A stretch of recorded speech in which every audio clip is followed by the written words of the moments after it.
Welcome to this week's episode of the Relly and Deli podcast. I'm Relly. And I'm Deli. And today we're doing a review on the Black Phone 2. Yes. The second installation in the Black Phone duology. I believe it's pronounced duology. I think it is a duology. Yes. Now, this is the sequel following the 2021 original film that was actually adapted from a short story. It is a supernatural horror film. It's directed by Scott Derrickson and based on a script that he actually co-wrote with C. Robert Cargill. Now, the film was also produced by Jason Blum and Blumhouse Studios. Which I forget that Blumhouse. Yeah. This is one of Blumhouse. Blumhouse honestly really has, they have a hold of the horror market right now.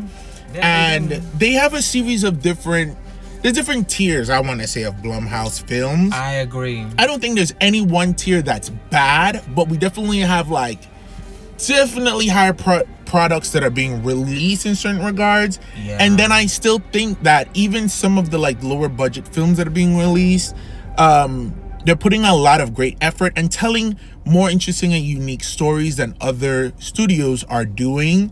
That mainly, I guess, other indie studios would be doing, but they're able to put a little bit of a indie. Would you? Absolutely not. Because they have the Blumhouse and they have BH Films, I think, too, which is like a subsidiary. Yeah. So they have a lot going on. Mm-hmm.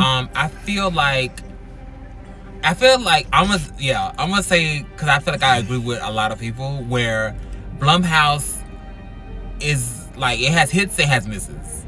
So I feel like everything is not of the same caliber, but I feel like overall, I feel like what Blumhouse is doing is good. Yeah, I don't even think that there's real misses. I think that there's things that are all right, we're gonna put our foot in this one, and this is gonna be, we're knocking it out of the park. This is gonna be award winning and stuff like that. And then I think they're we're gonna have some fun. We're gonna tell a unique story you probably wouldn't expect, and really play with some concepts and ideas. But I haven't really watched a Blumhouse film that I was I wish I did not. And watch. that's what I was gonna say. I feel like the misses we just haven't seen. Oh, because I've heard rumblings.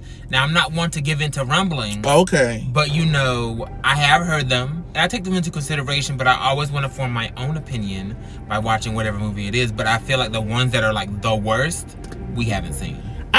But also, I don't trust a lot of people, and I don't trust the general opinions on a lot of things. And it's one of the reasons why I wanted to do this podcast, because to some degree, I think every bitch who disagrees with me is wrong.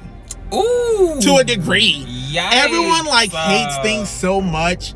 But yeah, and coming up, we are going to do a series of films. One, we're going to do award season, where things that have won awards, we are going to watch and give our honest opinions ourselves. I can't wait. Yeah, and then on the flip end, we're gonna find some of the most critically panned films, things that are hated in that particular year, and we're gonna watch those too and give our own personal opinions. I can't wait. This is gonna be very great. So that's more to come. But back to this film. Now, you did mention Scott Derrickson as the director. He does have some things under his belt now. The Exorcism of Emily Rose. Oh. The first Doctor Strange. Okay. Sinister, which also starred Ethan Hawke. Yes. And then he did, of course, Black Phone 1. There's a movie called The Gorge, which I think actually, no, I think that's coming. I thought it was a remake. Yeah. I wonder if that's a remake, because I feel like I've seen an old movie from the 90s or early '80s called The Gorge, but that's also on his credits list. But either way, long story short, Scott Derrickson is no slouch. Correct. He's here to work. And aside from, I think, great work when it comes to production, because make no mistake, this film was produced masterfully. We're going to talk about it very shortly, of course. But the cast was perfect. So good. As always. So good. They did that. They are exactly... They're it. There couldn't be anyone else to play these roles, including Ethan Hawke, who him as the grabber. Chills is very cliche to say, but it's the truth. Yeah, I would say he's one of our modern horror icons. 100%. Honestly, just from part 1. Yes. Part 2 is great, but he didn't need a part 2 to hit that status. Oh, absolutely not. He hit it from part 1. Yes. And it's just, and I think he did kick off that bit of a renaissance of these good guys. Yeah. Playing these bad characters, bad roles. Oh yeah, I think he kicked that off. That has been something that I think culminated in the release of is it Blink Twice? Blink Twice, which we did a full review and a watch along of that. And once we ever get around to the editing of what that beast is going to be, we'll put that out. But yeah, right now we're seeing the goody boys doing some sinister, disgusting shit. Also, Josh Hartnett in what was that? The Trap. Oh yeah. These 90s heartthrobs. This guys are I'm through. I'm done with it. I want to scare you, motherfuckers. I don't want to do it no more. And it's crazy. Yeah. But he did it, and you could kind of think how am I going to elevate this or top my performance? I think he did in this film, and we're going to talk about a specific scene for sure. But there's a lot going on in this movie in the best way. Was so great. Yeah. So we have Ethan Hawke, we have Mason Thames, who's having a phenomenal year right now. He starred in How to Train Your Dragon, which was amazing. It really was amazing, and it was so crazy seeing him grow up. He has another film coming out later this year with McKenna Grace. The title of it right now eludes me, but we probably will watch it. Nothing like any of the films that we've been reviewing so far. Regretting You. And it's exactly what the title sounds like. Conversation for another day. Then we have Madeline McGraw. Now, Madeline McGraw is a growing scream queen in her own right. She's had a series of films already under her belt. And honestly, from The Black Phone 1, she honestly just knocked it out of the park. Yeah. She was in 2019's Mandela Effect, and she was in the TV show Outcast. And then she actually is in the MCU as the young version of Hope Van Dyne, Wasp in Ant-Man and the Wasp. So she's doing her thing. Her character is really good, because I think a lot of people cannot take, children actors. A lot of the time, children in horror, they're just not giving, or they can be very annoying, or they can just be in the way. Yeah, and that's a tight line or a thin line to walk when you're dealing with. I do think that with children in horror, which they were younger in the first one, and they've aged up a bit here. Yeah, but I do think that they never feel like, oh, you're so annoying. Oh, I'll be happy when this is just over. Absolutely. Sometimes, and I hate to say it, but it's the truth. I mean, horror fans will tell you that, your kids have to be rightfully cast. They have to have a certain something, because if not, they're going to come off as very annoying. Yeah. And, a lot of the time they're either furniture, they're just devices for the parents to be tormented, or they make such horrible decisions that you scream. And, she made interesting choices in this film, but I trusted her in doing what she was doing. Even though I didn't agree with what was happening in the moment, especially towards the finale of the film, I was like, sister girl. Yeah, and I saw you struggling with that decision, but to me it made sense. Yes. It did make sense at the end. I couldn't see her vision, but she said, "Shut up, girl. I know what I'm doing." And I said, "You're right. Yeah. You got it." Yeah. And it was great. And then, of course, it's excellent because the dialogue in the film is very well written, in my opinion. I would say it's very well written. And then we also have Jeremy Davies returning as the dad. And he was Daniel Faraday on the TV series Lost. If you've ever watched Lost, exhausting. He also was Charles Manson in the 2004 film Helter Skelter. I can see that. He looks absolutely. Not too much on him because, girl, you look how you look, and that's just who you are. No, but I mean, I was just gonna say he looks like Charles Manson. Absolutely. Yeah, and Charles Manson, yeah. Am I confusing him with somebody else? I don't know. Maybe I am. Google him real quick. Charles Manson looked like a monster. And then we also have Demian Bichir, I believe is how you pronounce his name. And he had an integral role in this film as well. So right now, again, this is your official spoiler alert. This is your spoiler alert. We're going to get into the film, walk through the important beats, and then, of course, at the end, we're going to break it down and review it in the four main categories: acting and dialogue, sound design being the second, cinematography is the third, and overall story being the final category. And then we'll tell you exactly what we think. Okay? Absolutely. Now, the film opens up, interestingly enough, in, I believe, it was like 1957 Colorado at a snowy youth mountain camp. So we see a black payphone that's out there in the snow. The payphone rings and a girl answers it. You can only hear the one side of the conversation. Her name is Hope. So I found it interesting that the first person that we see, her name is Hope.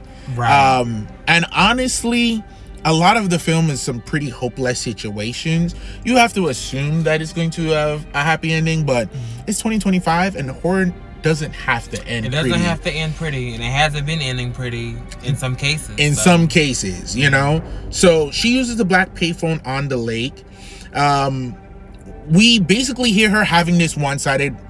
We hear the one side of this conversation, and it ends up with her running away from the phone.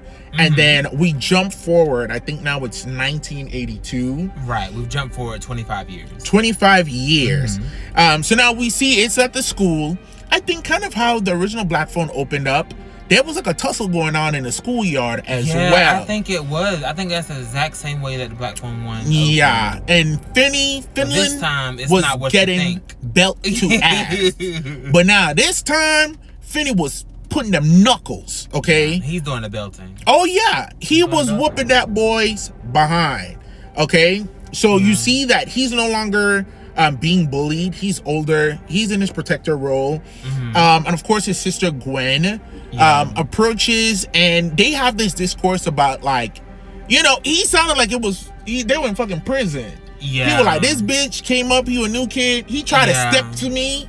And I had to show him, like, what he said, something along the lines of, he said, "Oh, I heard you killed the grabber. You don't look so tough." Right. You know. So I showed him. She was like, he didn't say that. He did say that. He did say exactly that. But you don't see that. You don't see that. So you have to assume that he actually did say that. And I don't think Finney's a liar. The tables have turned, and now he's kicking the ass. Uh-huh. And I think that is a natural progression, given what he had to muster in the last one to kill the grabber. Yes, and I found it interesting that Gwen then poses the flip that, like, are you deterring them from wanting to fight you, or are you enticing people to come and want to fight you? Exactly. Because, you know, you showing out, girl. It's one thing to be defending yourself or defending others, but it's another thing to be like, oh, I'm the king of the hill.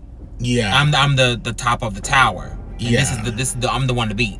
Yeah. So there is a difference there. Oh, quick break. If there's any change in the recording quality that you may hear, for this, we're trying something new. Absolutely. And we're recording in the car outside of the AMC. We literally brought our stuff to record immediately. Hot take. So that we're not going home and sitting and waiting and then thinking about it days later. No, this is exactly what we think pretty right immediately. So, Okay. Raw, real. Yes. So we get home and we see the dad seems to be better. He seems to be fine.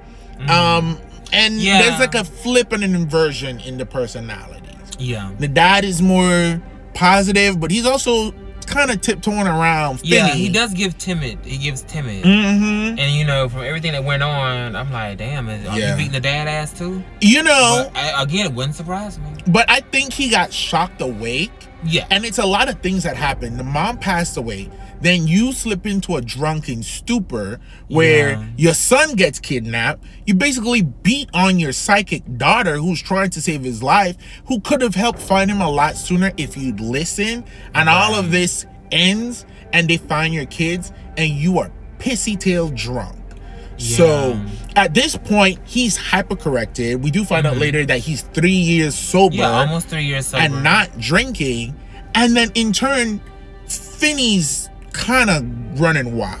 Yeah. He's being extra disrespectful. I think it's hard for him to parent him. Yeah. It was, he was very disrespectful. What do you feel was disrespectful? The dad is talking to him and he was like, hey, go to bed. Try not to be up too late.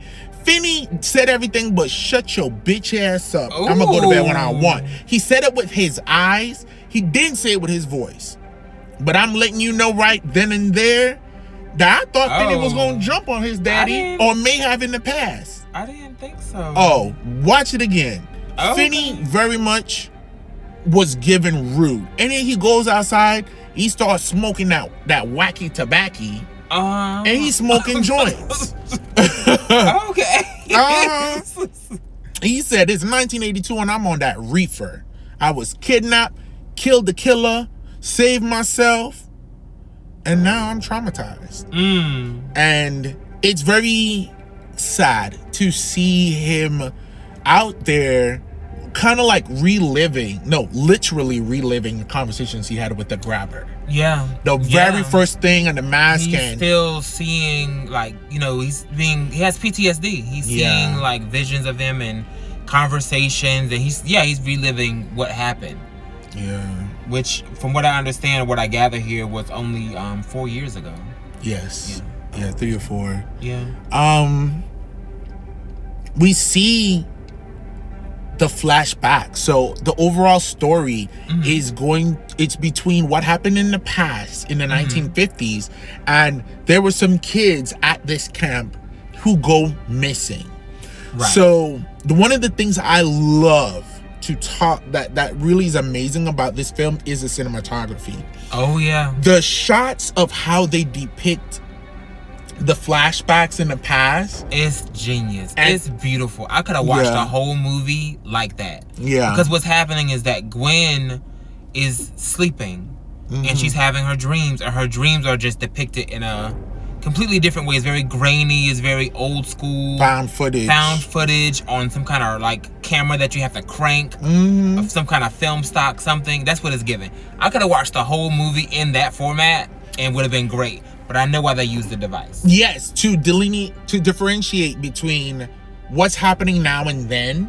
And they even had those moments that were like when she's getting out of the dream, and it goes from that phasiness, the static in the audio. Exactly. It's haunting. And we see her go to bed and have these dreams, and it starts with the campers having fun. We see them having fun and like in the mess hall and talking, and then we see a young boy being picked off and being running in the yellow coat. Running in the woods. It starts off nice, running in the woods, and now it's scary. Something happening, and you witness the murder. And that film style reminds me, I believe, was it called Skinamarink? What was that film that we watched? That's what I thought too. It's very Skinamarink, where it's that liminal. There's not much sound when something is happening. It's just a bunch of like glitchy. It's film stock. It's a lot. I can't really explain that. It's quite troubling and unnerving. And you get a lot of quick cuts. Yes. It's very intense. It's surprisingly intense, and the film isn't particularly graphic, especially for like the first half of the film. Like, even when you see the boys being attacked in this like dream vision done in found footage style, but it's not frivolously graphic in what's happening to they do a them. really good job of, like, just the way it's edited and shot and framed. You see that they're being murdered, but you can't really make out everything. Yeah. With the 8mm style, it was very effective in that way. Yeah. But you get the gist, like, oh, somebody came and got you. Yes. And now. Yes. And we don't see the very first kill. We don't see exactly who gets the boy. We do see him running, and then we see some chops and slices, and we see him dead. Yeah. We see the young man, and then underneath, like behind an ice wall, and he's carving a letter into it. My initial thing was like, is this your initial? Like, are you giving us the first letter of your name so we can find you? That's what I thought of immediately. I thought, yeah, it was, they were going to spell out a word. Because I knew that, if that's just the one thing, then, I knew there was going to be multiples. Yeah. And I knew that I thought they were going to spell out a word. Okay. And then by the end, we would know what the word was. Right. So, yeah. So, we see Finney leaving the store, which may be the same store from, like, the first film. I'm not too sure, but maybe. We see him leaving, and he's walking by a payphone, and it rings, and he picks it up and just screams into the phone, I cannot help you. Hangs it up, and then we see that the payphone is actually broken. Out of order. So that confirms for us that we have not just the one psychic child, we have the two, which makes sense because Finney wouldn't have been able to do what he did in part 1 if he wasn't somehow tapped in. Correct. But they really kind of lean more into it in this one. So he's getting these phantom calls. Phones are ringing, only he can hear it. And it seems at this point that there are spirits or someone on the other end trying to talk to him. Meanwhile, his sister Gwen is having these dreams, and these dreams are, she calls them bad dreams. So she's trying to like hammer into them that something is happening, because she knows that the last time she had these intense dreams, the grabber was afoot. Correct. And she's also sleepwalking. I was going to say, Gwen is not just dreaming. Gwen goes to sleep, has a vision of the child being murdered. So we see another kid being murdered. This time we fully see them being murdered with an axe. Okay, again, hauntingly moving from fun camp scenes into the kid being isolated, being chased. We get to see more of the assailant. Tall man, long, super long hair from behind. And I feel like he's shirtless. Absolutely shirtless. And then the second boy adds a letter to the frozen lake, which is a B. So then I'm like, this is his initial. That's what I thought. I knew who it wasn't. I was like, I know Warner Brothers isn't it. Oh, at the the first was a W, second is a B. So I'm like, that's Warner crazy. Brothers, but this is a Universal Blumhouse. Yeah. What are they saying? So I'm like, no, it's fine. Listen, so she's having a vision, nightmare of a child being murdered in 1957 to wake up still dreaming and then sleepwalks. Yeah, she has it's a lot of things going on, and it's becoming difficult for her to know if she's asleep or if she's awake. Like, she actually asks Finn in one of her sleepwalking episodes, when he wakes her up, she's like, "Am I awake?" And he's like, yes, because it's just blurring so much that she doesn't know, because that's just how intense and how real the dreams are. Absolutely. So she goes out this time and she sees the second victim, because the second victim we see chopped up with an axe, we see his foot being chopped, and then we see like him on fire, being burned. She goes outside and she sees the body of that child burnt badly. And like walks through the snow through his blood, gets on her bike, and she pedals to the house that Finney was kidnapped and held in. Exactly. Now, she goes to the basement and the black phone is ringing. And I think this is the first time she's ever heard the phone and answered the phone. Yeah, it's definitely the first time that they show us. I imagine it is the first time in life, given the circumstances, that she's actually been down there and answered that phone. She answers the phone and we hear that she is talking to Hope from the beginning of the film. So they're having this conversation, and it sounds seamless. They're talking about what she's seen. Hope is getting the numbers. Hope got the number from the boys to call that phone. Exactly. And then she picked it up, and all of a sudden there's more static and they cannot hear each other. And then we see the grabber's brother that he had to kill with the axe in the head. True. That's true. Because Finney alerted him that he was downstairs, and he had to either kill his brother or just let him get away. And he chose having Finney and killing Finney over letting him go and not murdering his brother. Right. And he's still there in the same shirt, has the axe in his head.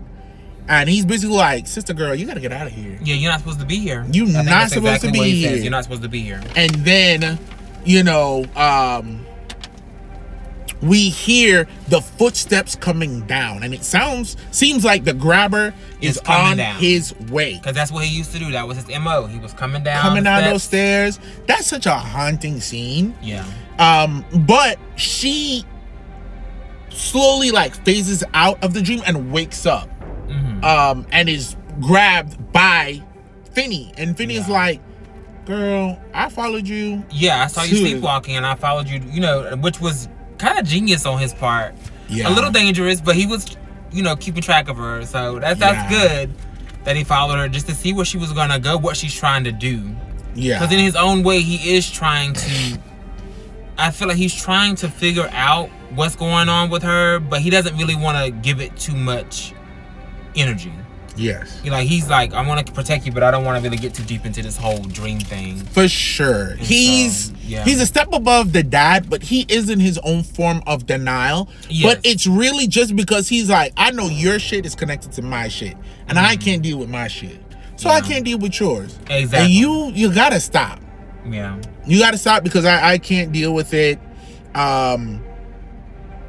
So it was just very crazy. Of course, the basement, the house is abandoned, the grabber is dead, his brother is dead. There's graffiti in there, which for me, it because it's like the grabber is like burning in hell or something like that. I don't know why it made me think of your mother sucks cocks in hell. I don't know why I made you think of that either. But that's exactly what I thought of. And I do think there's other references in here to other horror works that we're going to talk about. But yeah, so before he leaves, Finney spits on the floor. He does. Burn in hell, you bastard. You bastard. It's very much that. I'm not afraid of you. While he's doing that, Gwen is trying to make her way up the stairs and realize that the blood from the boy in the dream is still on her socks in the waking world. Yeah. And that's the first inclination that, girl, what happens there is affecting you. Yeah, it's affecting you here. So, you're bringing it back and forth. It's coming back and forth with you. Correct. So, yeah, that's the first inclination. Is that the first? I guess it is the first inclination. Yeah. That was nice and subtle. That was nice and subtle. They kind of hinted at it because she was outside walking in the snow a little bit. And he was like, oh, your body's so cold. You're so cold. But she was in the doorway. But you could get cold just being there. It's such a gradual thing from the cold, the bloody socks, and then the slow gradual to what's going to we're going to be at. But yeah, I just want to say I love the black phone itself as their psychic talisman, totem, conduit, just a phone in general. Yeah, that's something that you don't really see a lot. You see more in older movies, which just does feel like an older movie to me. Yeah, it feels very much that. But yeah, there's the whole belief that a psychic or someone with the sight or some kind of gift, they need something to anchor them or some kind of tool. And theirs is a phone, so I thought that was pretty good. Yeah. In a Beeline story, we see that Gwen is having, romantic feelings for, is it Ernesto? Who is the brother of Robin, one of the victims of the grabber from the first film. So, Finney was like, I don't like him. I have a bad feeling about him. And I was like, girl, what? How? Yeah, he's just... You're just being a boy. I think you're just being a boy. I think you're just being a big brother. Yeah. It's just I don't like him, but... There's nothing to not like about Ernesto. He's very At all. endearing. He's very cutesy. He went to go wait for Duran Duran tickets so that he could take her to the concert. Yeah. I'll let you know right now, spoiler alert, Ernesto is nothing but great. There's nothing bad that's gonna. We're already in the spoiler section. So y'all know what this is. But we're normally doing chronological. But it's very opposite to when we watched The Conjuring Last Rites. Yeah, because we had inhibitions about him. He looked so evil in just what he was doing, but he was just so shifty and shisty. But he was just trying to get closer. Yeah, he was trying to get closer. But they framed him in a way that was very shisty. Yeah, but Ernesto, sweetie baby, there's nothing wrong that's going on. He's really here for the girl. And he really showed that, like, he's there for her. He brought her those cards. And he's like, between the two, she's still being bullied, being called a witch. Yeah, by she's those still girls being in called school. a witch. And they are the quintessential 80s mean girls with the Heathers. big ass hair. Heathers. They have their own movie going on the side that we're not privy to. At all. But, he's very supportive of her. And he has they're very young, so it's very cutesy how he's trying to tell her, like, it's okay that, you're quote unquote weird or people, I don't feed into what people are saying, I really like you. Yeah. And so that's a very cute, I think the relationship is very cute and very wholesome. Yeah. Which we need in the times like this. Yeah. So we find out that Hope Alder is Finney and Gwen's mother. Adler. And that's what stood out to me too, because I was like, Adler, because she's saying that on the one-sided conversation that we hear at the beginning, Hope says, Hope Adler. And for a minute I was like, is she talking to Hope Adler or is she Hope Adler? And why does Adler seem familiar? Right. Why does that seem like a familiar name? Yeah. And that's why. Yeah. So that was a gag. See, I couldn't even. That was a gag. The only Adler that comes to mind immediately is Grace Adler from Will and Grace, completely unrelated. So I was over here. You were everywhere but where you were supposed to be. Unfortunately. Your mother sucks cocks in hell. That's what I thought. Grace Adler. Yeah. You're here. We need you in reality. I'm a wealth of information. I've seen so much in my life that it takes a minute to realign, like, what are you trying to say to me? So, so then, I was gagged when she was just like, oh, that was mom. So, girl, you and your mom having a psychic phone conversation from the past. If we're gonna do it, let's do it well. Yeah. And they did it well. They did it really well. I get very nervous when bitches play with time and when bitches do dream stuff. Yeah. Let's address the elephant in the room. Freddy Krueger exists. So if you're gonna do it and we're gonna talk about some dream scares and this and that, what are you gonna bring? How are you gonna elevate it? How are you gonna make it actually scary? How are you gonna make it your own? Exactly. And the film, fortunately, was able to do so. It was very effective. Very effective. So Yes. So the music was just great. Just overall throughout the entire film, the ominous music in the flashback scenes. I was gonna say the same thing. It's very it felt again very like a classic or OG horror movie, because it's not anything like over the top. It's very much subdued, almost like a heartbeat, just like dude. Yeah, like it's nothing. It's very ominous, So I thought that was very effective as well. I thought so. If you want to break down when she realizes that's the mother, and then the camp and the job and all that stuff. Oh, for me? Yeah. Oh, thank you. So the whole reason that they ended up. So they're going through everything that they're going through with, like, the dreams at home, the Finney hearing phones ringing, and so we're going back and forth between that. And so from that phone call, she finds the pamphlet, and she realizes, like, that camp that she dreamed about, that she dreamed she was having a conversation with Hope regarding, it's real. It's a real place. And so she's like, well, I want to go out and be a counselor in training, because they're hiring for those now. And that'd be a good way for me to go out and see what's going on. Finney is initially against this, but he does come along. So Ernesto comes to pick her up, Ernesto signed on as well. Ernesto's like, hey, we're here, we're ready. Correct. And that's when Finney has that turning point, like, oh, okay, well, I guess I'm gonna go to. Goodness. Yeah, I really think he needed to. This is the thing, because they were at the table, and from the time that the dad was like, what that camp? Yeah, your mom used to work there. You got the verification. Yeah. You know? That is the verification, because it was very much like, you're just having a dream. Well, no, the camp is real. Okay, well, you're just dreaming about a camp. Maybe you heard about it somewhere. Well, no, mom used to work there. Yeah. So it's very like, it's coming alive. Yeah. It's becoming a thing. It's real. And, you know. But he's in denial. You know, he's PTSD as well. See, I don't think he was in denial. And I think that's very important with what he said at the end, right? I think that's like at face value how he seems. And Gwen is like, I'm not crazy. He was like, I never said you were crazy. I don't think you're crazy. And at the end, he was like, you think I don't think this shit is real? That's the thing. That's not the word. He's avoidant. That's it. He's very well 100% sure that what she's saying is going on is going on. And he can't handle it. And he just can't deal with it, of course, because it's a lot. Yeah. This was crazy. Yeah. Like, you were snatched. Yeah. And held captive in a basement. Yeah. And the ghost of 3 to 4 innocent victims coached you through on how to evade this serial killer, his demon dog, and then take apart a phone, beat him in the head, and strangle him to death and snap his neck. That's true. That's exhausting. That's a lot. It's really a lot. So it's like he's not okay. Yeah. But thank goodness he had the presence of mind to be like, I have to go.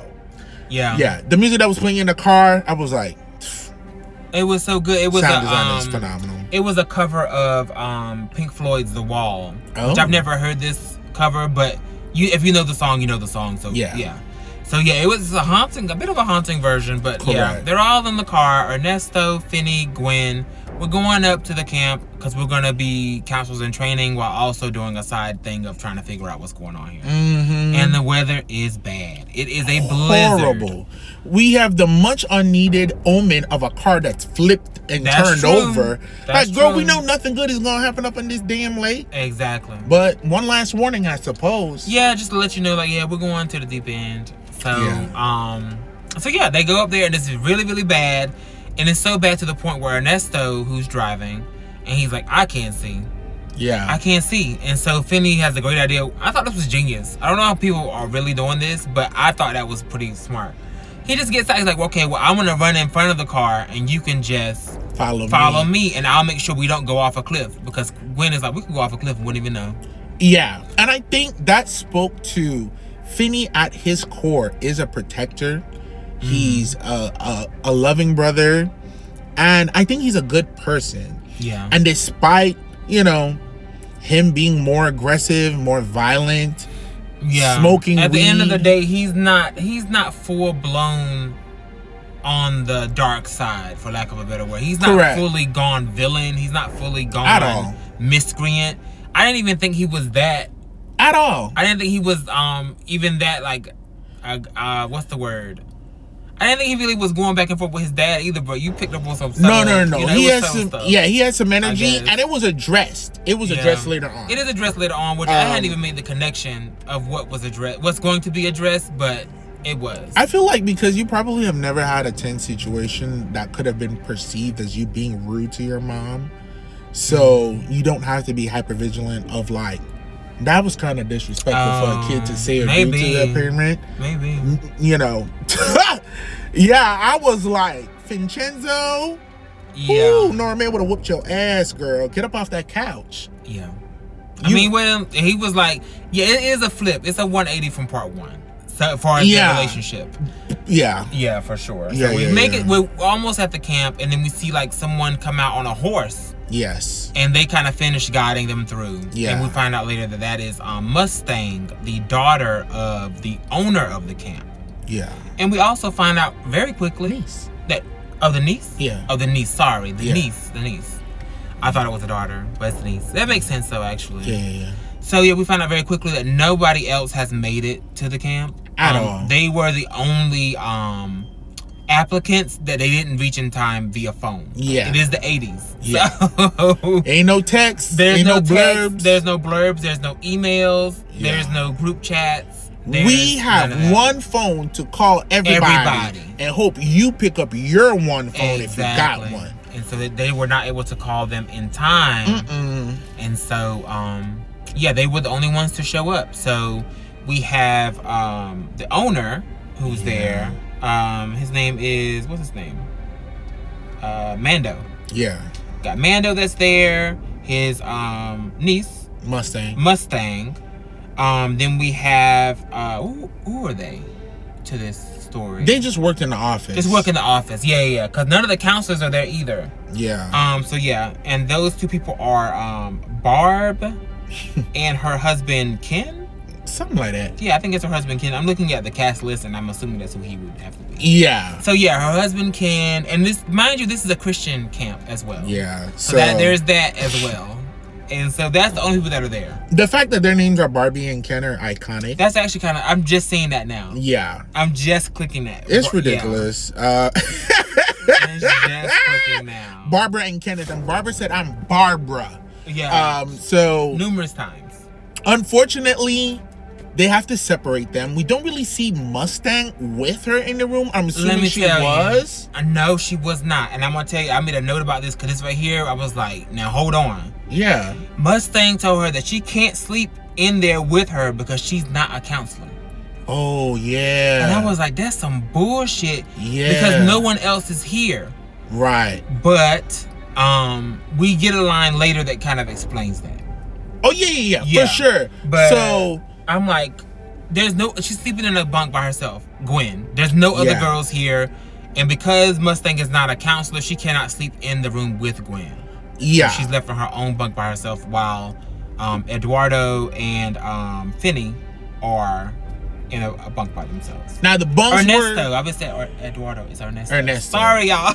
Yeah, the bunks are tricked out with heaters, so I don't feel that they were cold. The outside, that blizzard. It did look blistering cold. Yeah,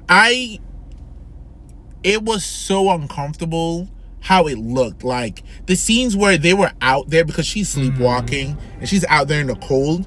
I just wonder how they filmed that, because if they were filming for sure on scene out there, I know it had to be cold as hell. But you know, with the movie technology, you know, it could have been fake. It could have all been fake snow. Yeah, but Gwen has a third dream, which completely just goes from the happy thing and skips the brutality. Yeah, straight to the child carving a third initial under the ice. So we got a W, we got a B, and we have an H. And right there, I said, "Is that the killer's initials?" So yeah, because at that point, I was like, "All right, what are we doing?" And it's only 3, so I was like, "Okay, for this to be your 3 initials, that would be too difficult of a jump for y'all to figure out what's going on. Yeah, it's got to be the killer's initials." So we'll see exactly what's going on with this. She has the worst, like, this is the beginning of, like, your visions are getting bad. Yeah, they're getting pretty bad. They're getting really bad. And the kids are there, of course, and it's that thing where it's like, you're a tormented spirit that needs help and you're accidentally tormenting the person that could help you. You don't know what you're doing. You're scaring, you know, the one kid that was burnt alive grabbed her and, like, burnt her arm. Yeah. And then, you know, the one kid who had his face cut in half was there, and he's outside the window. He opens it and, like, sticks his head in, and they're all, like, talking to her. The killer, who we can't see, breaks the window and slams the glass down, half decapitating this, just chopping his face in half on a diagonal, doomed to have a half face forever. And it was the first, like, this is gory. This was somebody being killed in front of me. And he was already dead. He was a ghost.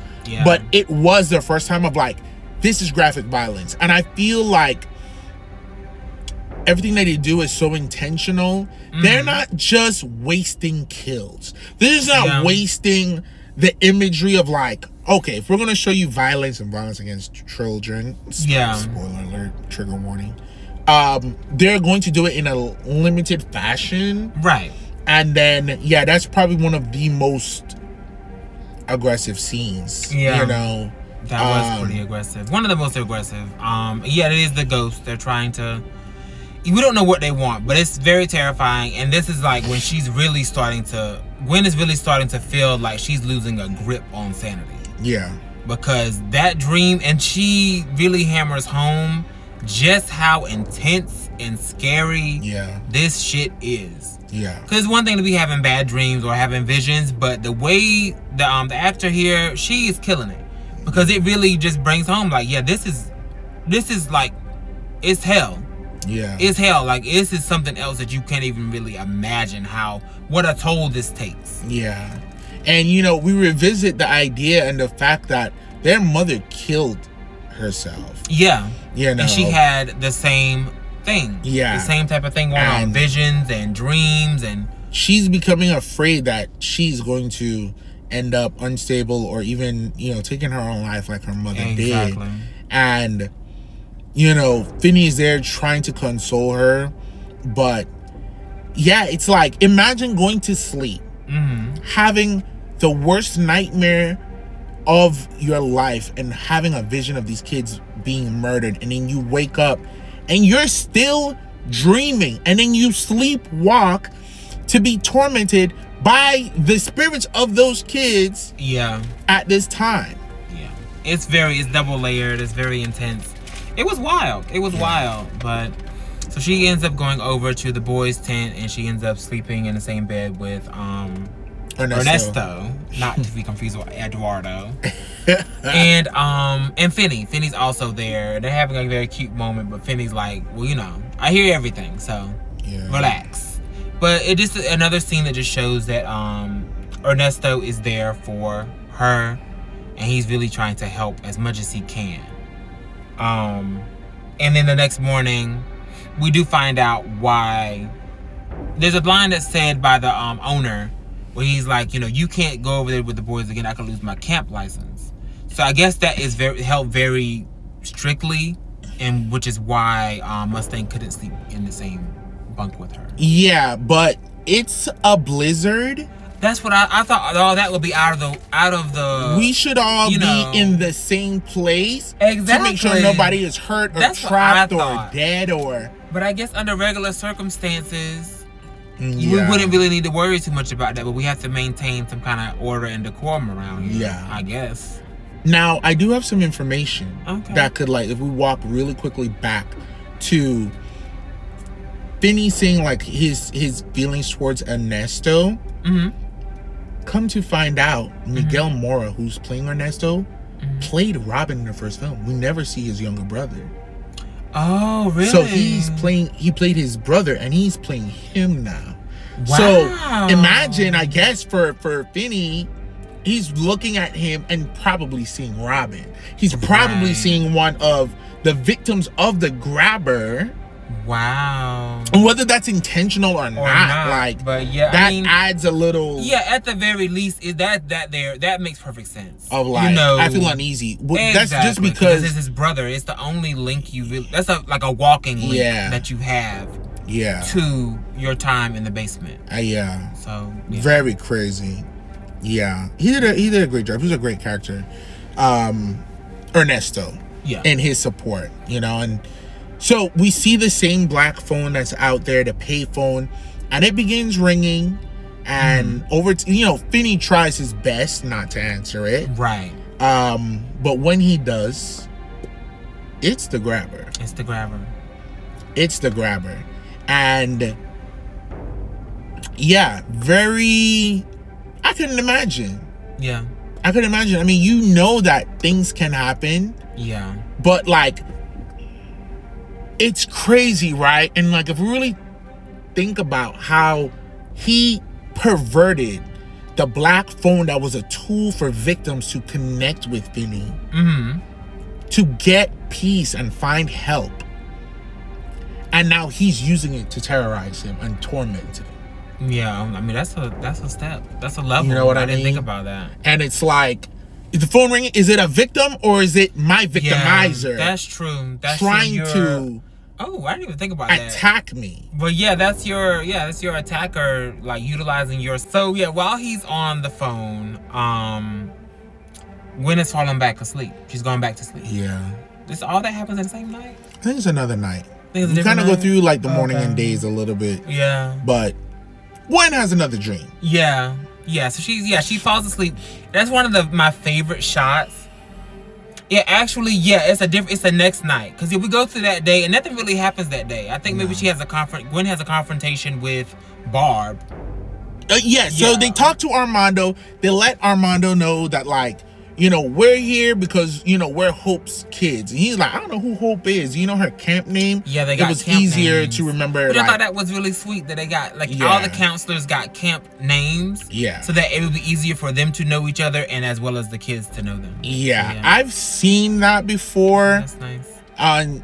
But it was very interesting. So the mom's name was Starlight. She has a picture, showed him, and he was like, what, girl? Yeah. So we already know at this point, Armando, you know what's going on. Yeah. But Armando doesn't really say. He was just like, okay, make sure y'all call your families and let them know that you're okay. Right. Armando has some tattoos on his hands, and through a conversation, very brief with him and Ernesto in Spanish, you know, we found out that Armando at some point went to jail. And got his life together, and he's out, and, you know, he's been here at this camp, and he's really just trying to do the right thing. Exactly. And fight for these boys. Yeah, because he used to be a counselor at the camp as well. Yeah. He was a counselor at the same time where Hope/Starlight was a counselor. Yeah. So he remembers her. Yeah. And yeah, he speaks very highly of her. I mean, her name was literally Starlight. So I thought that was beautiful. Yeah. So they call their parents, let them know what's going on. Mm-hmm. The night comes, and then Gwen has another dream. So before Gwen has her dream, Daddy is at home, and the thing that Finney told him to do before he left was like, don't drink. And Daddy was like, I'm gonna be fine. So he gets off the phone with him, and he sees a Bush commercial, Bush beer, and we're like, oh God, is he gonna drink? But the slogan for Bush beer, I don't know if that's real or not, but for the movie it was "Head to the Mountains." Oh, yes. I didn't even see that. And I saw that more so than the brand. And right. I saw that first. And then I was like, oh, wait, that was beer. Or maybe he's going to drink. So, I also thought, too, that because he was separated from them, he was going to be susceptible to the grabber. That's not how the grabber works in this, which we do love that. He's very contained. And we get more information on why that is further down the line. Yeah. But yeah, so she has another dream. Yeah. And this is the one, y'all. This is the one. And the 2 and the 3 and the 4 and the 5. Oh. So for me at least, it was very something. So she's having a dream, you know, she sleepwalks in her dreams. And she's really exploring in her dream while exploring in the real world. So it has a great shot that I thought I don't know why I liked it so much, but it was just it was like, oh gosh. I think it's really just a moment too where you realize that she can see things that are happening in the real world in her dream. Right. Because she's following one of these kids, the one that was like the burn victim. She's following him to, you know, he's like coaxing her on, like, come on, let's go. And she's following him throughout the campgrounds. Yeah. Meanwhile, the phone is ringing, or Finney's on the black phone outside. Yeah. Also, Ernesto is running around the campgrounds looking for her, or running to he's running to her bunk to go try to keep her safe. Yes. One thing right before that, I wanted to make sure we address. That dream starts off first with a vision in the past of Hope having the same conversation again, but talking to one of the victims. Yes. So the dream that she had on the phone talking to her mom was actually talking to one of the victims. Exactly. But that was the catalyst to get her and get them up there on a mountain. Exactly. So it was like layers on layers and layers, and and that was genius too. Yes, it was the conversation you had with her, but it was actually the conversation that she had with one of the victims.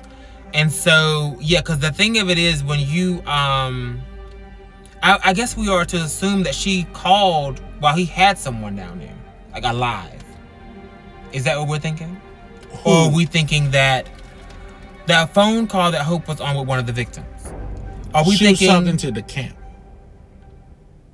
Maybe she was talking to somebody at the camp, I thought. Okay. Yeah. You don't think she actually was calling the black phone in the basement?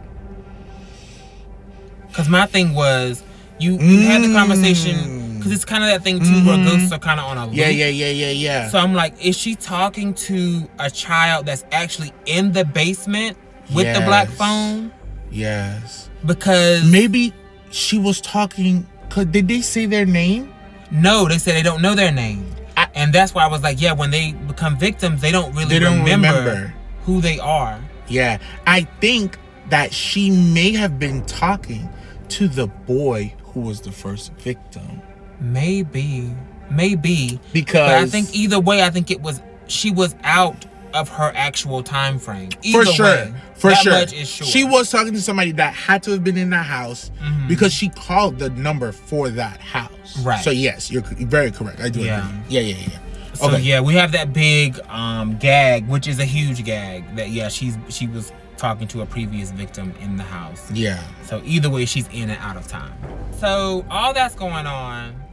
Gwen is following the victim, and I don't even remember I don't even remember how she gets to the point where she gets to, but the grabber comes out of the shadows and attacks. Okay, so this is why we're here.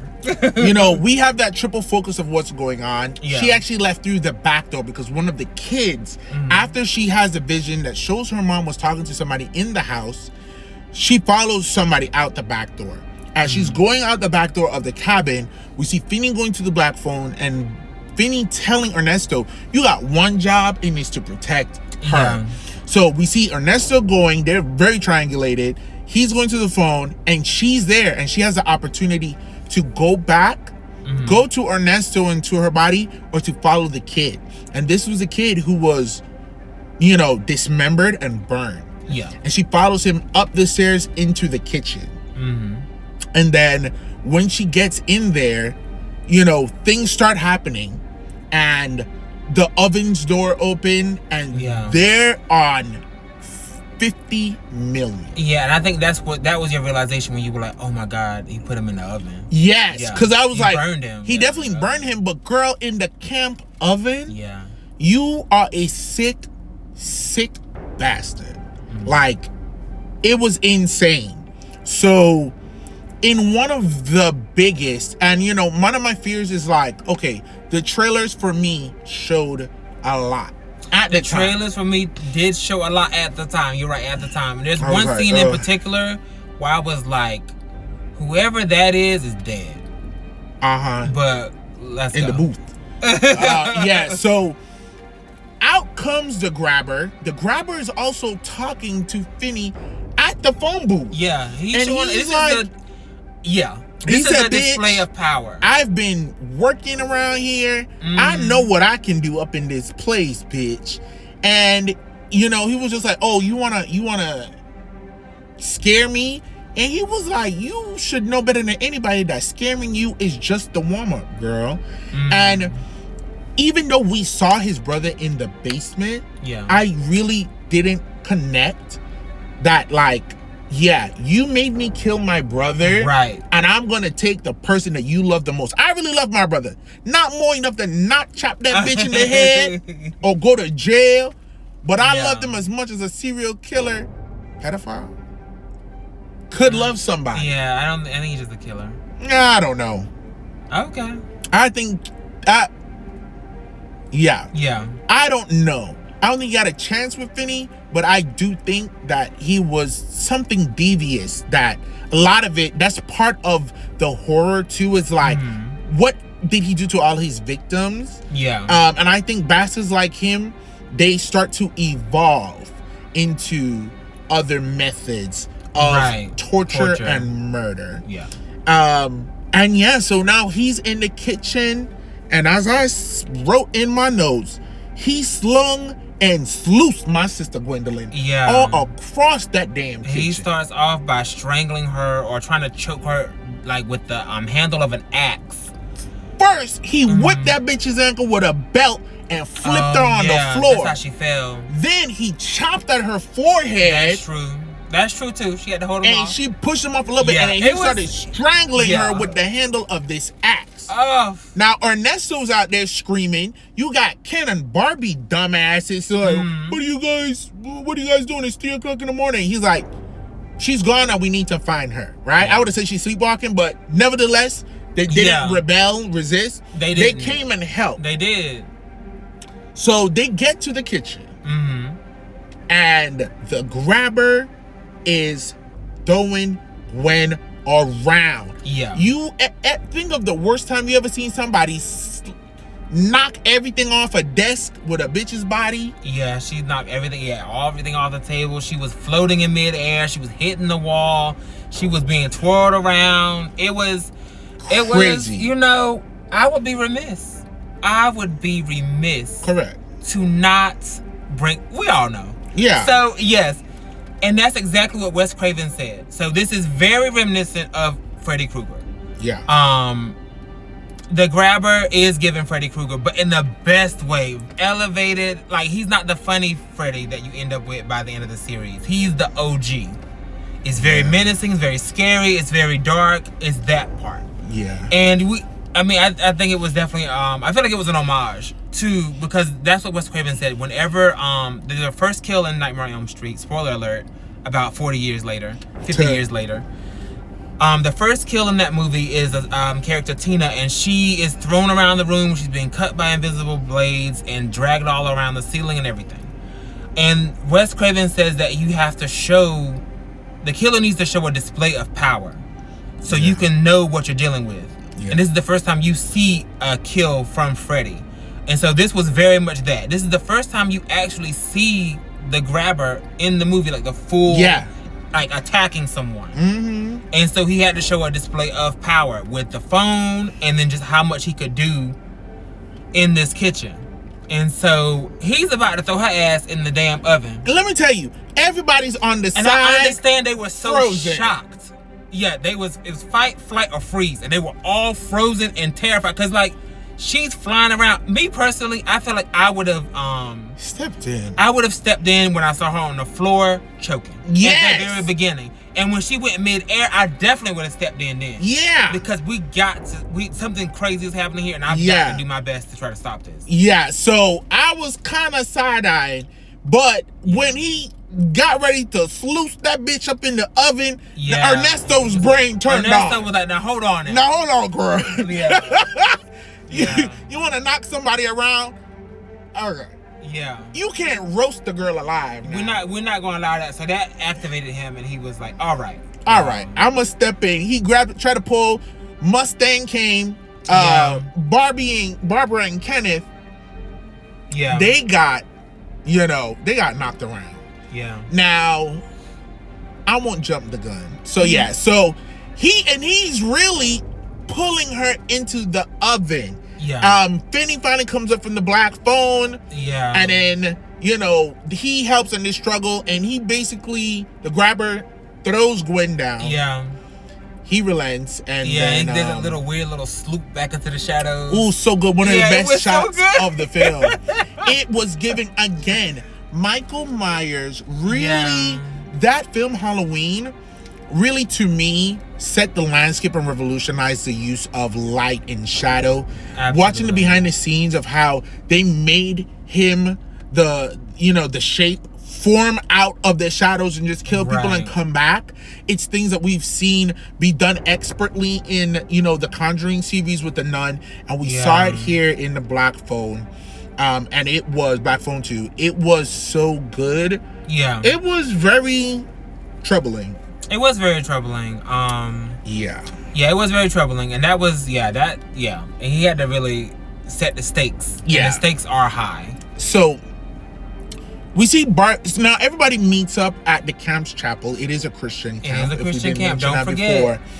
And, of course, we got Barbara and Kenneth. And Barbara, being the worst person to ever exist the worst. You know, every horror film needs a good bitch, and she's one. And she is like, that's the devil in her. Now, we didn't really talk about it, but I think I stepped on it a little bit earlier. But Gwen came to get some information about the camp. Yeah. And Barbara is very uppity Christian. Yeah. And was like, girl, we don't have any information. She was just like, Kenneth like, we have this pamphlet. Right. And you see that typical dynamic where a lot of the times you have these women who are very religious and they have power and dominance over the man that they're in a relationship with. Kenneth is a bad person by proxy, with which he enables Barbara in just being very rude, very disrespectful, and just unnecessarily snarky and mean to people. Yeah. And he there like are moments where Ken is trying Ken was really trying to he's more open in some instances. Like it seemed like he wanted to kind of talk to her and really, you know, get to some of the stuff she was trying to talk about. But Barbara was like, Barb was not here for it, and it's Barbara. And so she was like, well, Barb, we want to find out about the kids that was killed. And she said, this ain't no damn haunted house, trick-or-treat Halloween, heifer. And weren't you the fucking whore that was over there in the boys' dorms? Essentially. And it was like, what she said, that was, okay, her boyfriend was there, but her brother was there. Her brother was like, there. The jump to make her being over there something negative or salacious is exhausting, and it's very familiar. And it's like, she was afraid in the dark, alone in a cabin bunk by herself. It was nicely heated, because the man said if you turn on the heaters, it's going to heat up the whole place. But that's not the point. That's not the point. I'm sleepwalking not now. And I'm haunted. I'm sleepwalking. I'm being haunted by a phantom killer with a razor claw. Wait. I asked. Yeah. So. And, you know, we've seen actually up until the point with Barbara, we see a softer Gwen.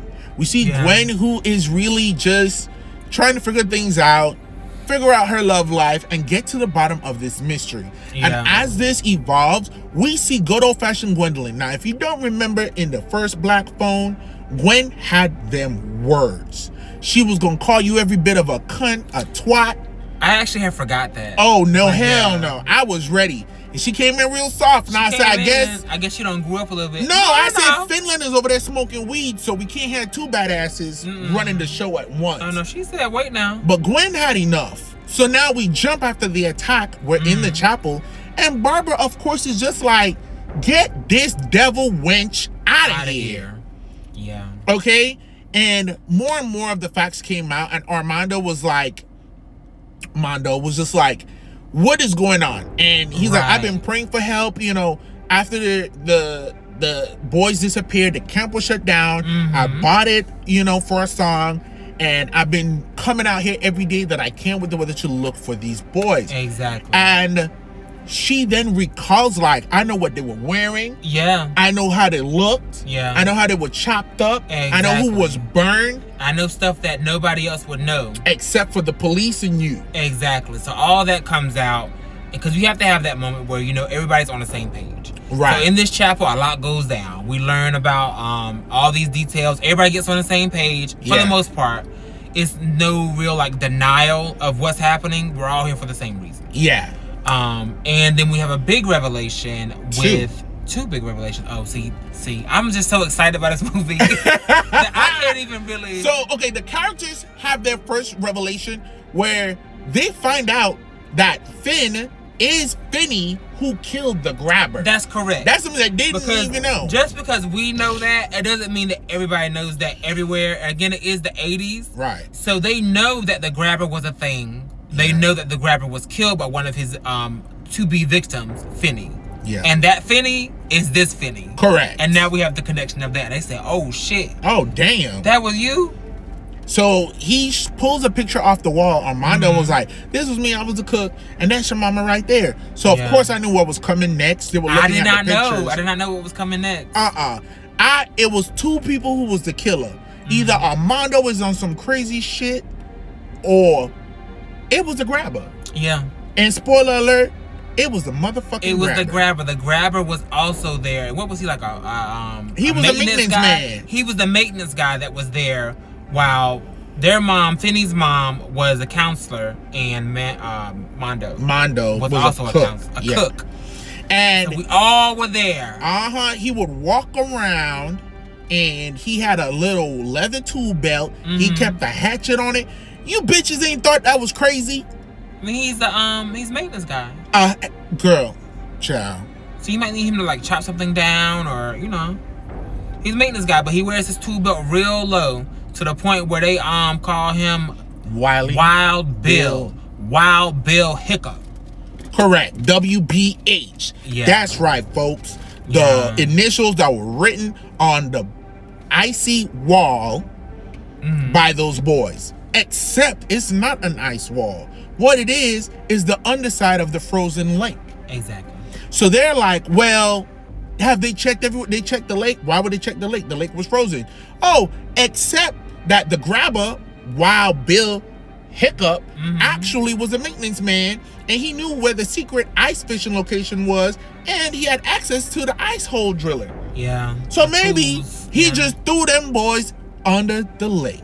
Right. It was the perfect crime. Yes. If you're a criminal. And so that's his nickname was Wild Bill Hiccup, and that's what the boys have been trying to convey. And so this is a big revelation moment. And so now I think they decide that the next morning they're gonna go. Two other things that's very important details that we have to keep in mind. One, that they also realized that the hauntings at the lake started taking place 3 to 4 years ago, exactly when the grabber was killed. That's true. And then his occurrences have only grown and increased. So we find out that the grabber is haunting the place, and he's using the fear of his tormented victims who were never found and never found rest to empower himself. And he starts doing things not only affecting Mama in the dream world, but he's starting to do things to people who aren't even dreaming. Because the power is getting stronger, because it's very much that. Because not only the victims that he has, but it's very word of mouth. I feel like it's that thing where you talk about something, you give it power. Exactly. If spirits are here, you acknowledging the spirits is giving them power. Right. So he's able to affect some things in the real world. Oh, he built a snowman. He has a creepy little radio walkie conversation with Armando. Throws a mask. He hates being called Bill. He said, I am not Bill. And the snowman's face that he throws against the window slowly turns into the grabber's mask. Yeah, exactly. And we get to see, that's a very interesting thing, because, in true crime, the discussion of naming killers is a very dicey situation. Yeah. Because naming the killer sometimes gives them power, and it emboldens them to do more crime. Right. And then we see him rejecting the original name that the Christian camp gave him, and, what is his actual government name? I don't know. I mean, I felt like his name was Bill, and they just called him Wild Bill. Oh, probably. That was his nickname. Yeah. Like everybody else gets his nickname. But he was like, I'm not Bill. I'm not Bill. So, they get ready. They go out there. Armando confronts Finn and his little smoking. He like, this is not even the good weed, girl. Give me that shit. And that's the first adult who's really like, you gotta stop the smoking. You gotta stop this. And I was thinking it too, because I was like, I hope that's cigarettes, because I know you're not out here fighting ghosts while you plum ass high. That's crazy. Yeah, it's not the best thing. Apparently it wasn't the good stuff, but he really wasn't getting that. You can't be inebriated while you're trying to hunt and fight ghosts. You shouldn't be. But he's avoidant. Very that. Yeah. One things that I love, the scenery was beautiful. The openness and the vastness of those woods.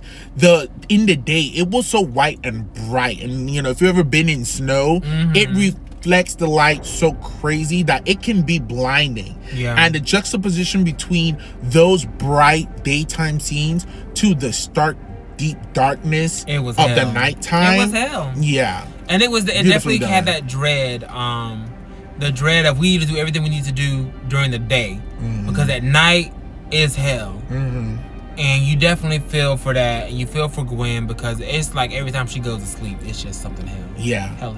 Now, they decide to go inside of the bunks. They're having a sleepover and they say, listen, bitch, we're going to sleep in the same bunk. I don't give a damn about your camp license. Yeah. It's a murderer. It's a murderer. And now we're all on the same page here. So some things here have happened that are unexplainable. It's a lot going on. You know, it's beyond like your regular camp rules. Correct. At this point. So, you know, they do a different sleep watch. Some people going to bed. Now, when they were walking into the bunk, there was a name of John Sully that was painted over the beds.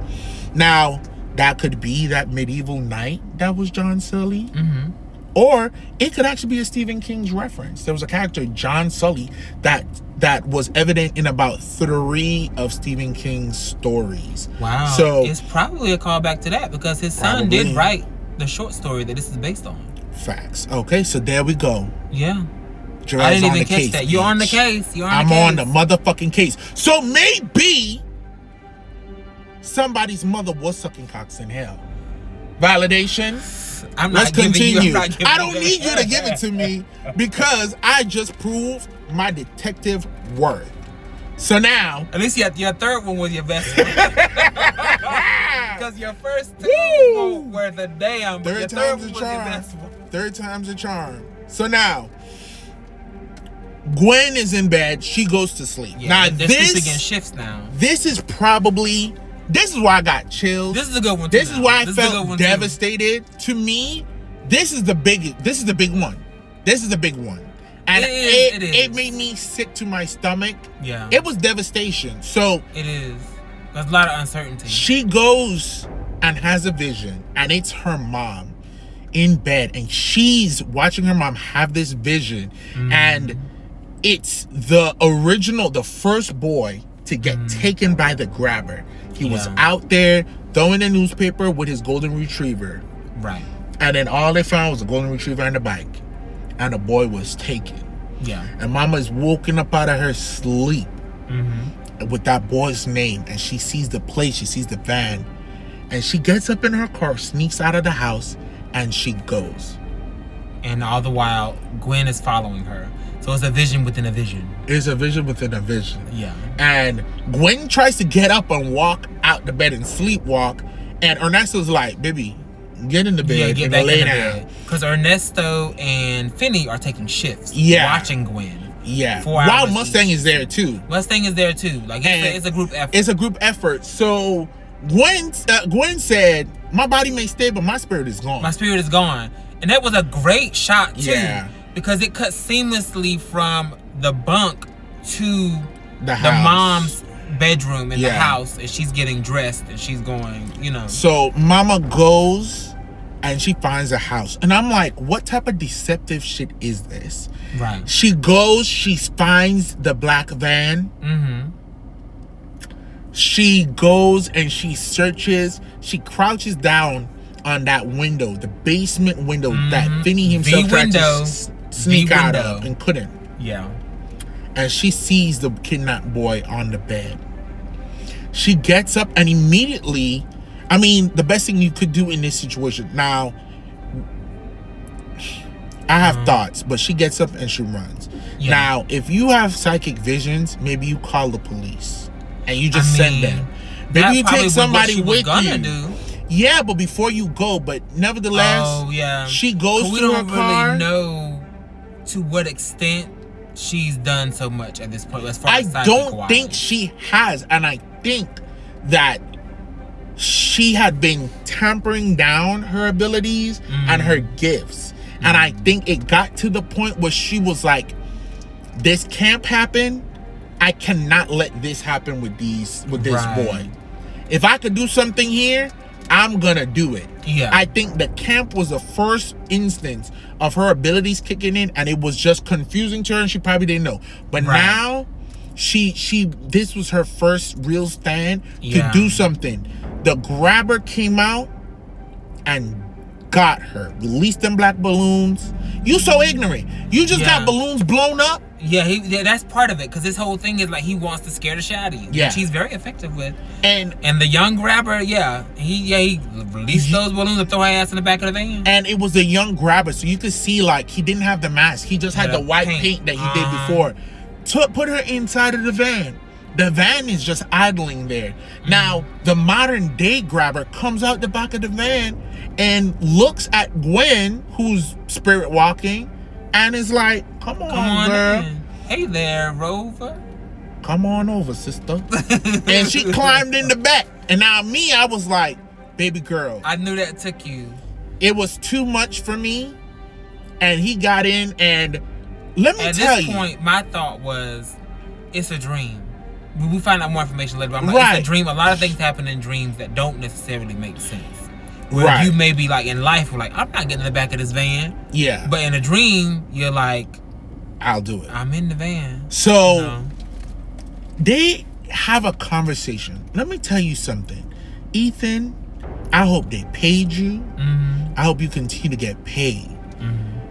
Whatever they paid him for this whole film was earned in these scenes. It was earned. And if you think about it, he's not really in the movie that much. Yeah. Not nearly as much as he was before. In the first, you know? So, but he said, they did that. He said, I got something for your ass.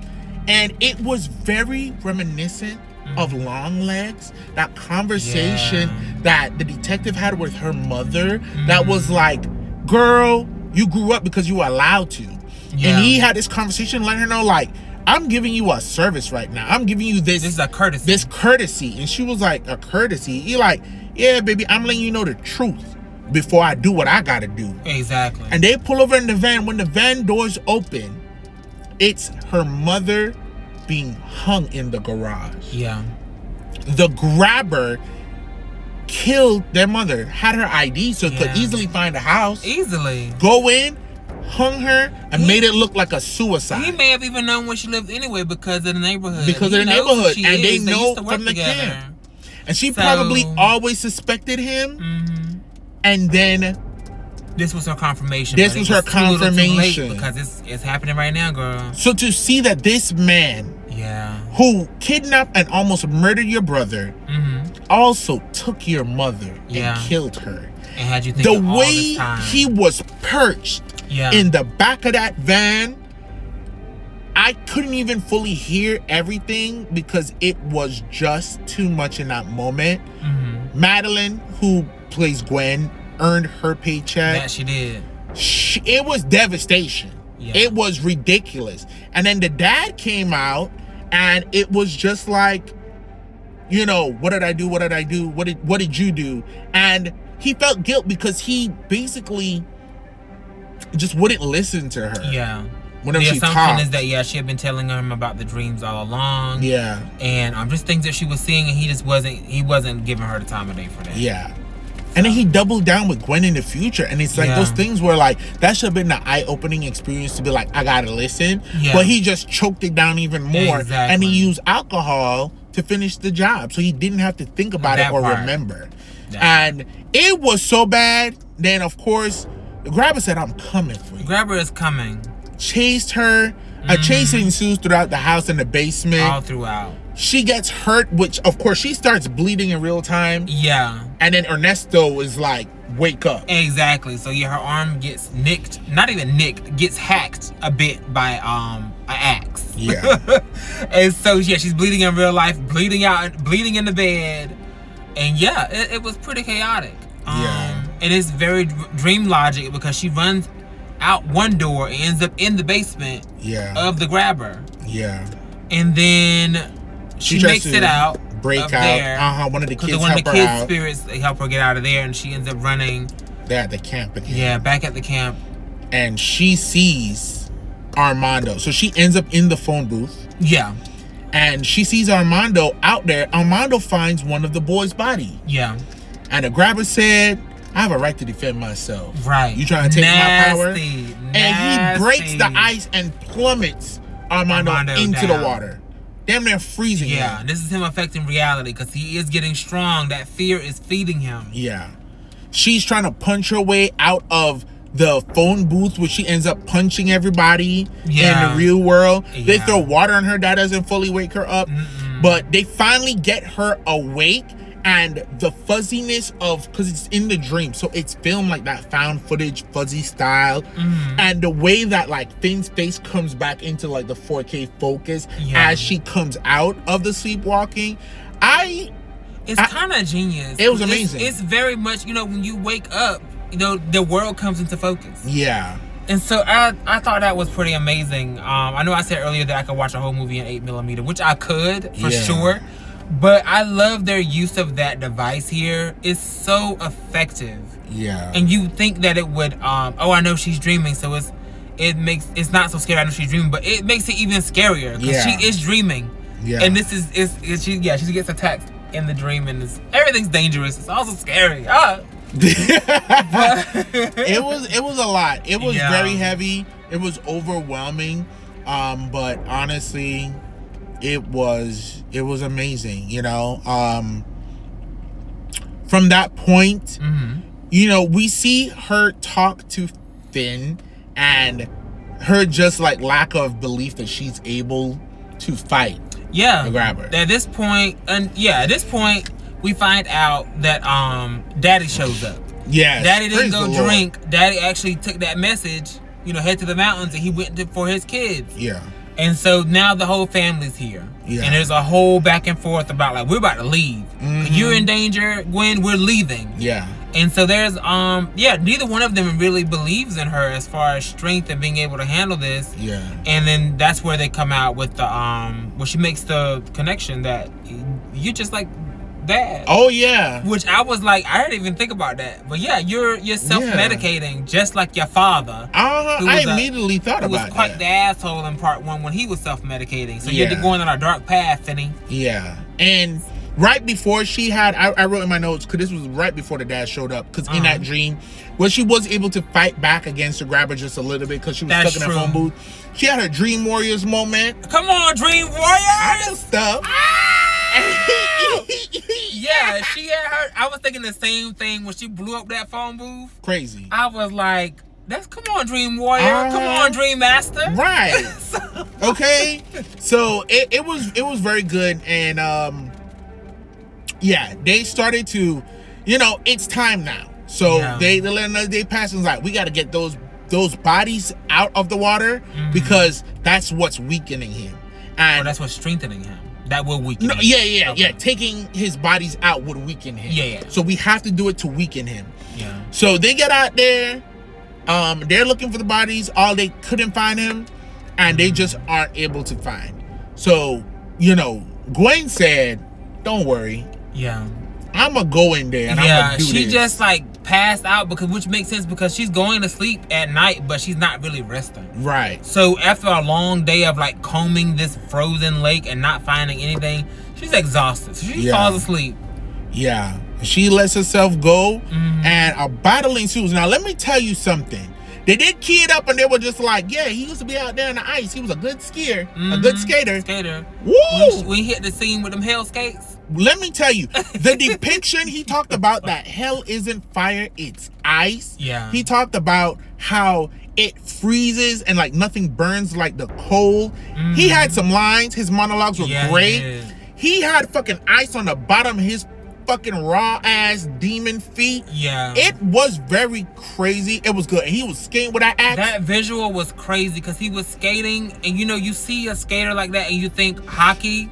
That's not a hockey stick. It's an axe, baby.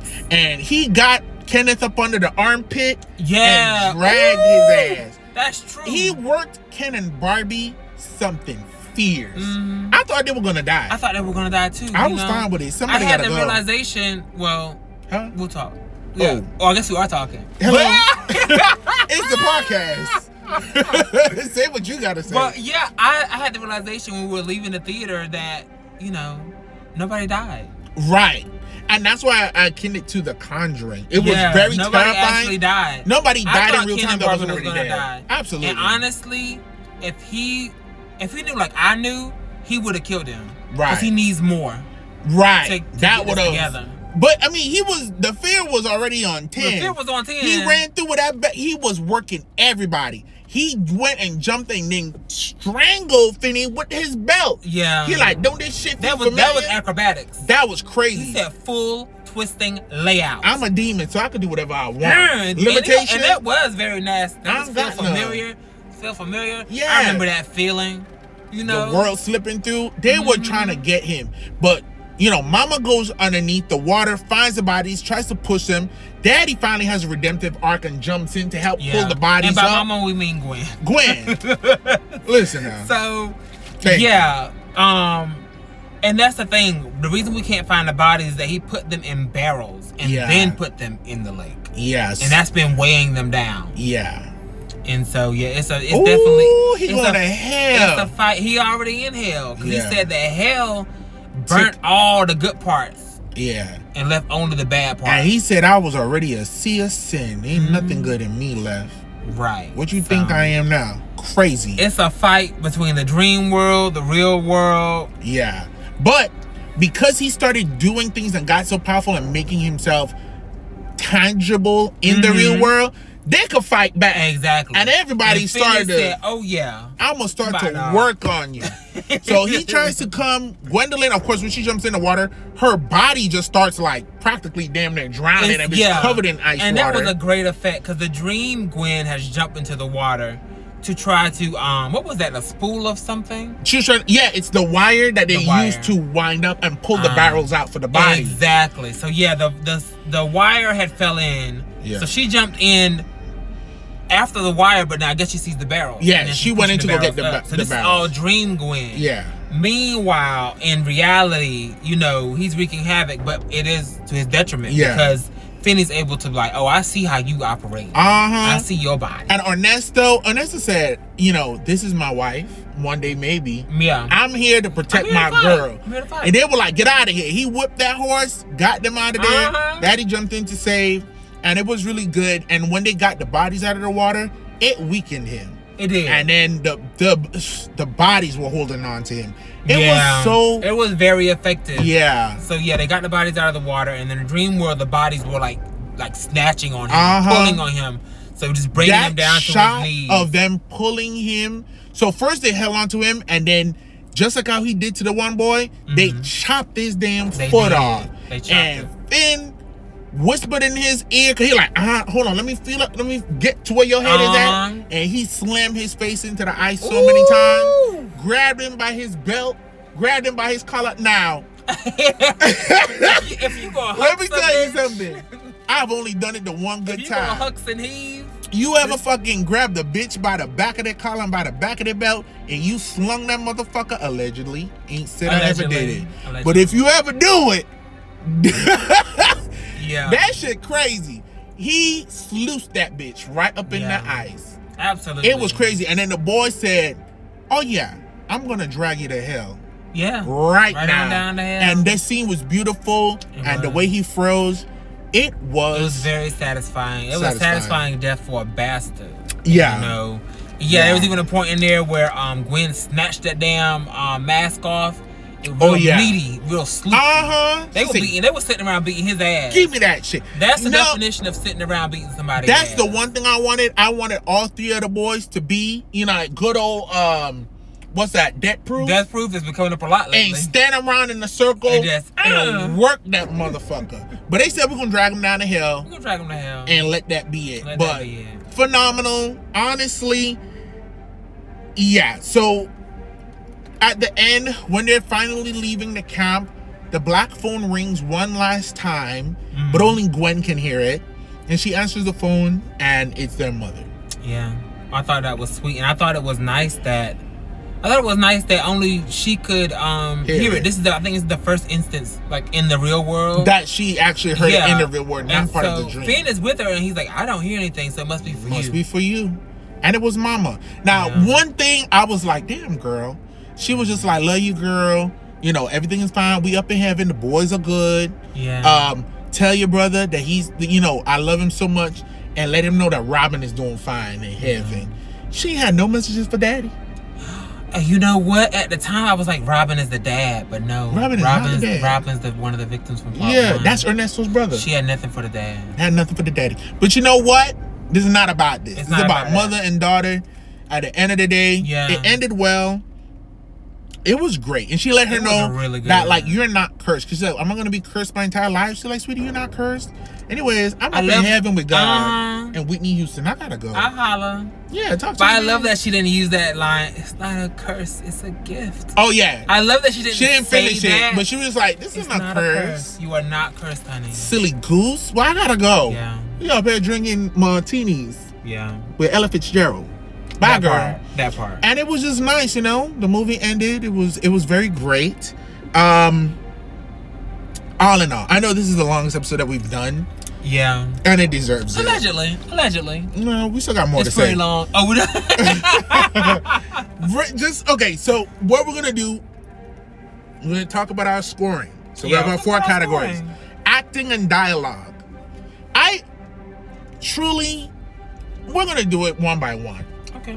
Acting and dialogue is a 10. I could give it a 9 just for certain things. Like the mom's phone call was kind of something to me, but it just the sound. I don't know if that's under dialogue or sound design, but just like the phone calls. There was a phone call too where the boys were talking to him, and all of the boys' voices kind of sounded the same. I think that was intentional. Right, and so I'll give it a 10. They ate down. Ethan Hawke's monologue in the back of the van after he revealed that he killed Mama was crazy. Everything that Gwendolyn ever said or did. Every time she fought Barb's big ass and put her in her damn place. It was phenomenal. I'll give it a 10. Yeah. I honestly had it as a 9 at first, but then I'm thinking just dialogue, but the acting. Oh, it's 10. So it's easily a 10. I mean, it was really good. Gwen was everything. You know, every movie needs a good anchor. And Gwen was that for this. Correct. Gwen was that for this. So yeah, and I would give that a 10. Sound design, a 10. Sound design, a 10. From the actual songs that were used early on in the movie, they used Subways of Your Mind to talk about foreshadowing. Because we're about to be all up in your mind, all up in your dreams and everything. That's the song he's listening to when he's smoking his dad's like, don't stay up too late. Okay. And then we have the wall cover, and then just the quote unquote ominous music that they use. Yeah, the sound of the crackling in the visions when it's like the old film, like all of those things. Pops, yeah. Very much that. The whistling of the wind out there in the snow. Yeah. And then everything, 10. 10 for me. 10. Cinematography, a 10.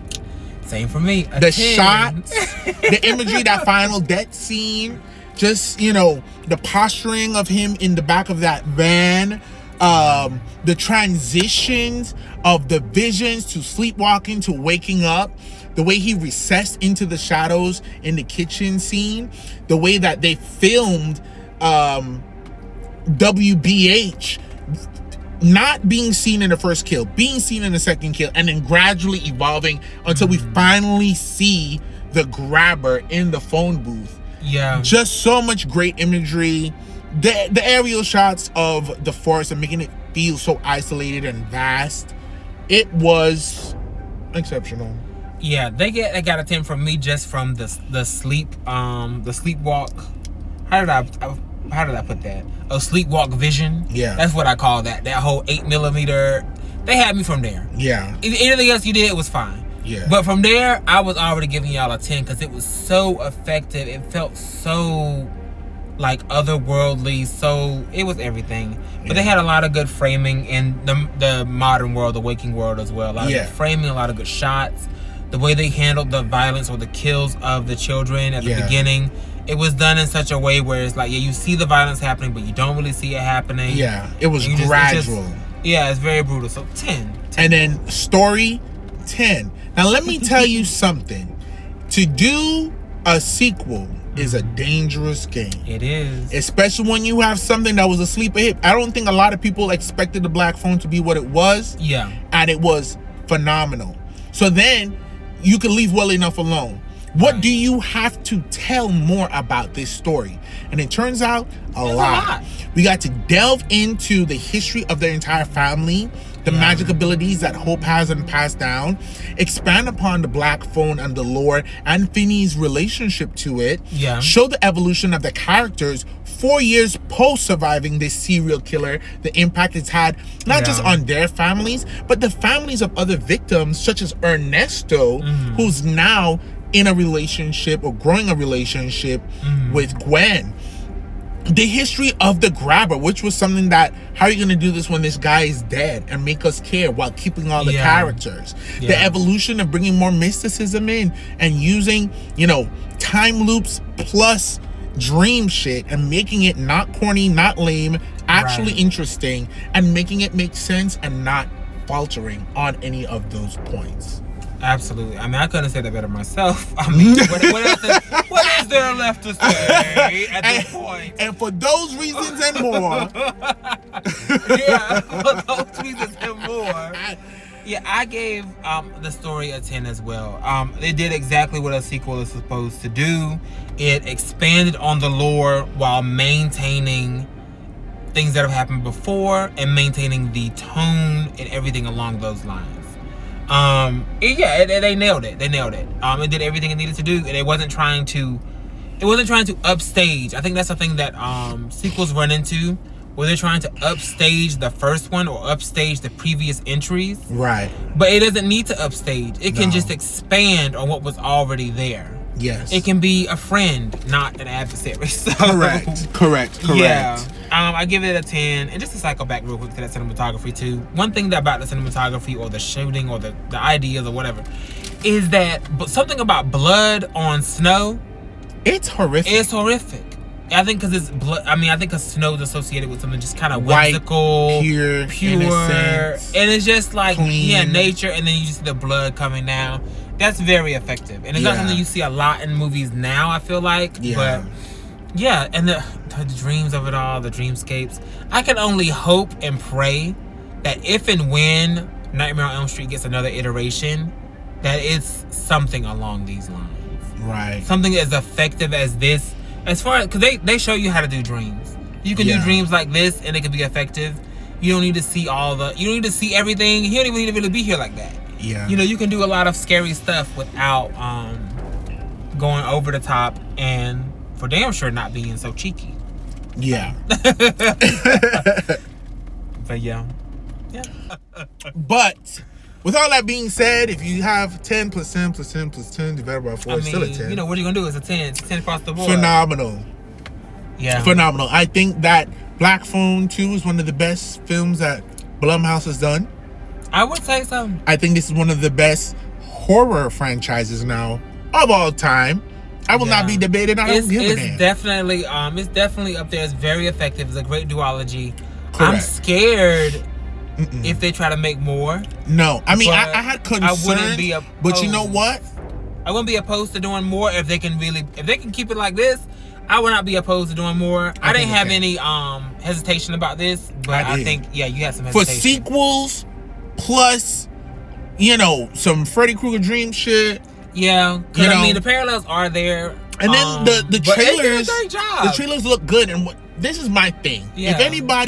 If a movie producer stumbles across this or whoever, if you keep putting trailers out there and you put all of your good stuff in the trailers, as you know, viewers, it looks like you do not believe in your project.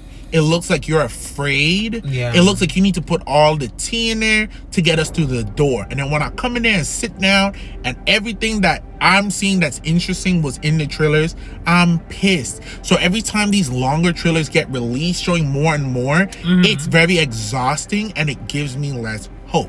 I say that to say that the Black Phone did not do that. There wasn't a fraction of things. And while a lot of the good shots, like him skating on the ice, I wish wasn't in the trailer, because that was fucking nuts. That was. I do feel like it was brighter in the trailer. I feel like it was in the movie. It was actually a darker scene. It was more at night. I think they did a bit in the trailer where they changed things a little bit, so that you couldn't really see exactly what was happening, but you have an idea of what's happening. Exactly. So they do it massively. I now relinquish all doubt in Blumhouse. So if they were to do a third, I will go in with more confidence than I did on this one, that they're going to knock it out of the park. I don't think it needs a third, but I would be interested to see, like, how are we going to do this? Maybe it's a completely different grabber. Maybe it's a different killer. Maybe we could see more on Gwen. Maybe they're much older now. I am going to tell you this, what I found. I haven't looked into this or, like, really, like, looked deeper. But it said on Wikipedia for Black Phone, it says something like Dream Kill occurs 7 years after the events of the Black Phone and explores the life of Gwen's cousin, Gunther. So I don't know. We could open up a Conjuring universe. I don't know if they're doing a universe about this, because I haven't had a chance to read the short stories or anything in that realm about this. Yeah. But that's just like the very first line on whatever that page was while I was Googling and getting my information for this. I saw that. Yeah. And I was like, oh, is that going to be... I wonder if they combine those two stories to make this one, or is that going to be a third? Right. You know, it's something to look into, but... Yeah, you have, as long as they're respectful and they really, like, they keep the same team, because the same director is here. I think the same writers are here. So you just have to keep that. It's when you start to branch out and give it to different people, that's when things start to get a little shaky. For sure. So. But, you know, my heart is open to see what comes next. Mine is too, believe it or not. I think it's very successful, and I think also...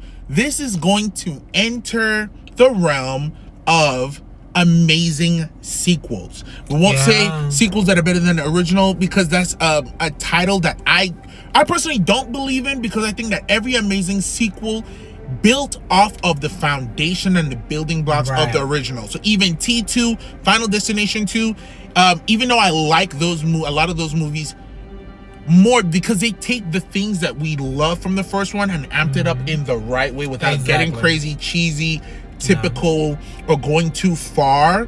Yeah. And I think this falls inside of that realm. I agree. Amazing installation. Please, if you have not yet seen it, and after you even sat for 2 hours and listened to us talk about every single detail, see it for yourself. Absolutely see it for yourself. Please. I cannot recommend this enough. Yeah. And I'm insatiable, because I want to watch more of it, have more. Yeah. But at the same time, like, don't touch it anymore. It's perfect as it is. As just the two. Yeah. But this is definitely something phenomenal. It was everything that I thought it was going to be. Yeah. And then some. Yeah, definitely. So... thank you so much for joining us here today on the Relly and Deli podcast. Thank you. If you haven't yet, please make sure to like, comment, and subscribe. And share. If you have any recommendations or movies that you would love to hear our takes on, please comment them below, or even join us on Reddit at the Relly and Deli podcast channel, where we have different themes, we have different questionnaires, and you can submit a movie that you may love, or maybe a movie that you hate, and you want to hear exactly what we think about it. Absolutely. All those things. Don't forget to subscribe and join us next Monday as well for another installation of the Relly and Deli podcast. Bye. Bye.